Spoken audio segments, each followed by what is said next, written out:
Hello everyone and welcome back to the channel. Today we are going to be working on the 7.3 Power Stroke.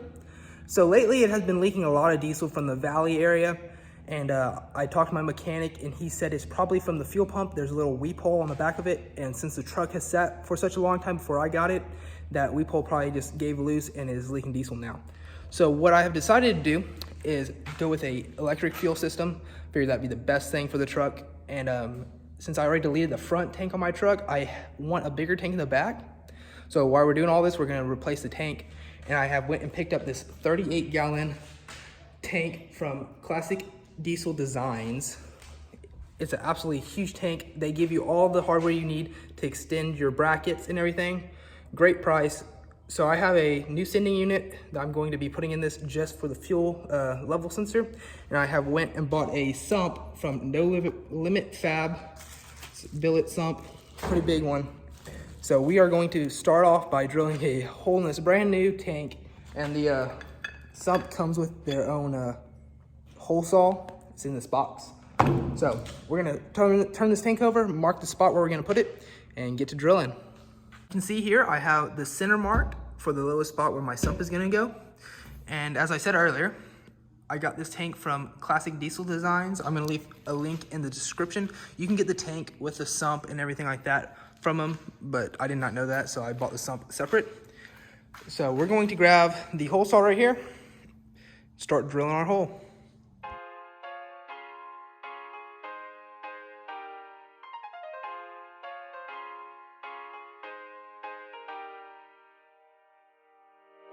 So my dad and I got this sump installed.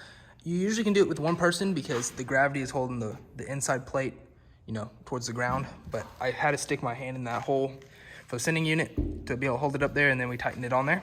But the sump looks good. I have the cork in there right now, and I have the plug in here because I'm going to flip this upside down, put a little bit of diesel in it, and make sure it doesn't leak around the seal. And if it doesn't leak, we'll be good to go and install my truck.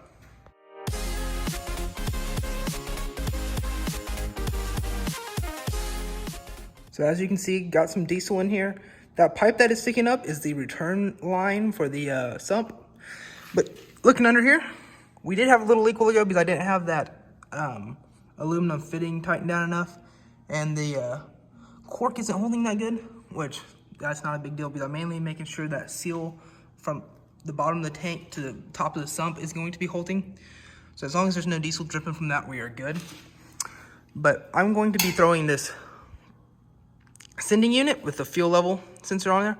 As you can see on the bottom of this sending unit, I'll show you here in a second, but I chopped off the bottom of the fuel pump because I did not need that, and I ripped apart the wiring harness, so I threw these on here. I'm going to be using this for my fuel sensor, so let me slide this in here. But huge thank you to one of my good buddies. He is working on a Bronco build, and he gave me a tank with this sending unit. Sadly, the tank wouldn't fit a sump on the bottom of it, so I had to go buy me a new tank. But let me go show you what was on the bottom of that tank real fast, or that sending unit.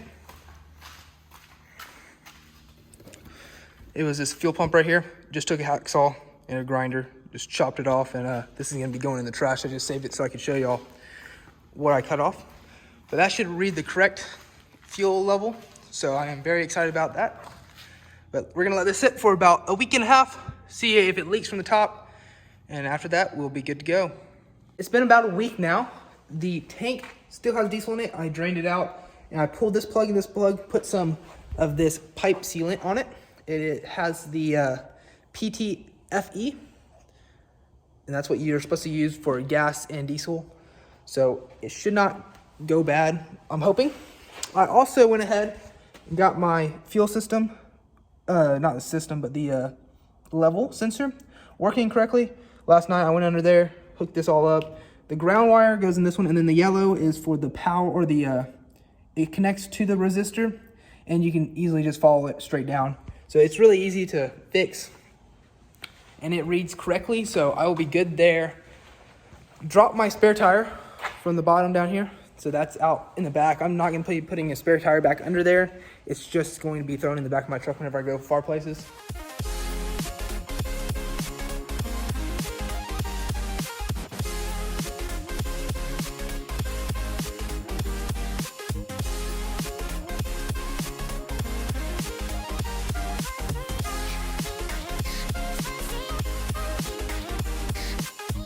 So now that the front of the truck is all taken apart and done, the next thing we need to do is crawl under here, drop the tank, which is under these two pieces of metal, which is right there. We'll have to cut a hole in that. That's the skid plate. I have to cut a hole in it for the sump. And then once we drop that, we just extend the bolts and get this tank put in. My dad and I got the tank dropped. As you can see here, that's the old tank. The new tank, which is huge. So I had to take the the end of my exhaust pipe off. Might be just leaving it as the axle dump, so it's not so hard to put it back in there. Got both skid plates taken off. That's what the bed looks like. I'm gonna be lifting the bed the next time because it's just way too hard to get the fueler neck back in the tank. It was, as you can see here, we dropped it and spilled a ton of diesel. But what we need to do next is start cutting these holes out for the sump and get this thing put back together. So I went ahead and drew the circle. This is a 4.5 inch circle. My sump is 4.5 inch, so that's why I drew it like this. I'm just gonna give myself a little room on the outside of that circle. I don't have anything bigger to trace, so that's gonna be the next thing. We're gonna grab the torch or something, cut this thing out, and get going.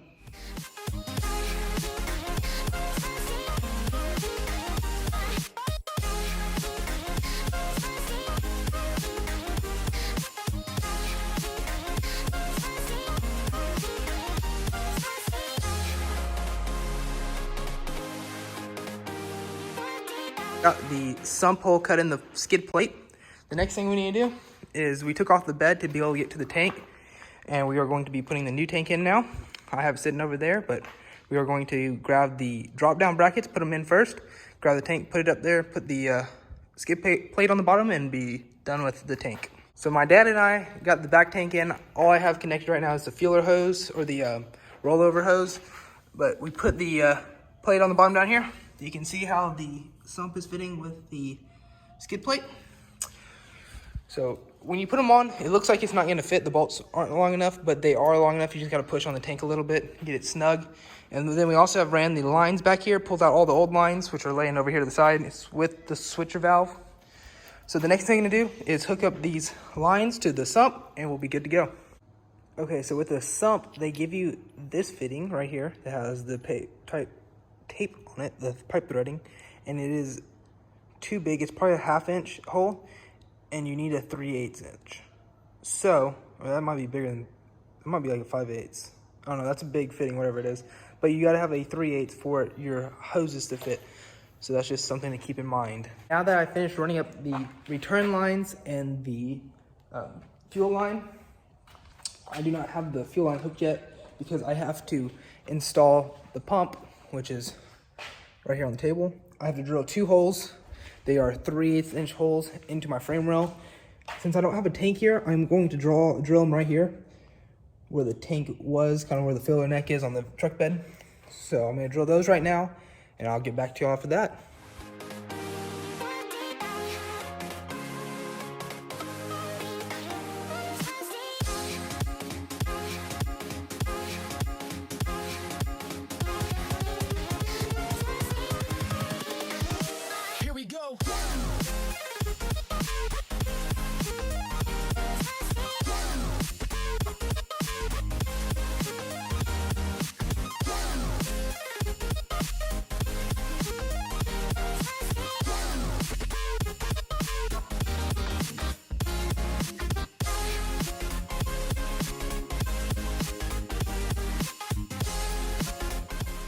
I got the fuel pump on, so you can see it is wired up.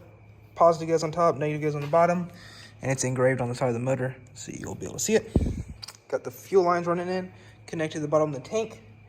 Got the line here running up to the front of my truck. It's running right down through there on the inside of the frame rail. I mounted the box right there. This is the trigger wire, which needs to go to a on fuse, which I'll do here in a little bit.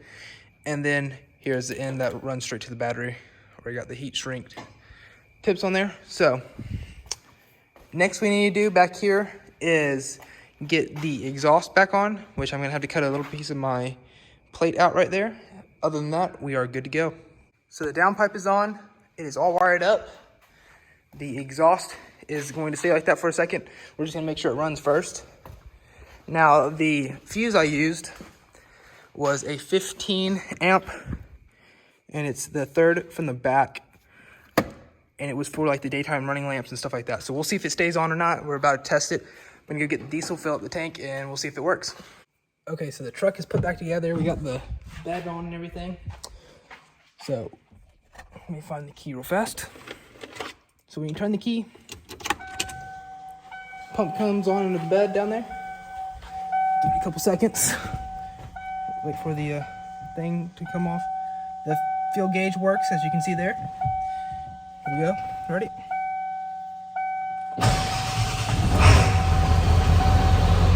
Starts up, so we're good to go. That's gonna be a wrap to this video. So I've been driving the truck for about a week now, and I really enjoy how smooth it is now. It used to rattle a ton. Like when I touched the radio to try to change the radio station, I'd hit the button like 2 or 3 times because how bad the screen would shake. But now it's very smooth, and everything's just so much nicer about the ride quality. The next thing I want to tell y'all is I am running the PSI gauge, for the return line at 50 PSIs. I did not know what I was really doing when I did this install, and I got only a 50 PSI return line. You probably want to go with 100 PSIs because that pump can go up to, they say anywhere between 40 to 70 is a good return feed for your injectors. So I would rather run mine about 60, 65, but since mine's at 50, it still runs great, nothing wrong with it, but just wish I had that luxury of turning it up a little bit more. So that's just something to keep in mind, get a little bit bigger return line whenever you do this install.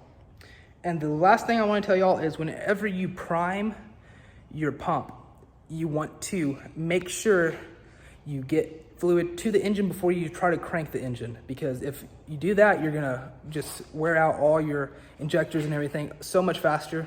So what you want to do is get fluid to the pump, which takes about 3 minutes. You just turn the key, let electricity hit the pump, and it'll start sucking. You'll hear it, and you'll hear when the diesel gets into the filters because it changes the sound.